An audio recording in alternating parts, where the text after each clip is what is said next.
Hi అండి. పచ్చి చింతకాయల పులిహోర అండి. ఇది అమ్మమ్మల కాలంలో అమ్మమ్మలు చేసేవాళ్ళండి. ఇప్పుడు చేస్తారో లేదో తెలియదు, అప్పుడు చేసేవాళ్ళు అమ్మమ్మ వాళ్ళు.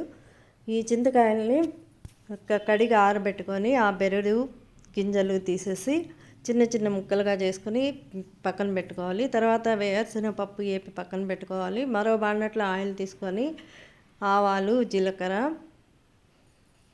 తరిగి పెట్టుకున్న చింతకాయలు, ఎండుమిరపకాయ, కరివేపాకు వేసి బాగా వేయించుకోవాలండి. ఈ చింతకాయలు మెత్తగా పేస్ట్ అయ్యేలా వేపుకోవాలి. ఇది స్టోర్ కూడా చేసి పెట్టుకోవచ్చండి, ఎన్ని రోజులైనా నిలువ ఉంటుంది.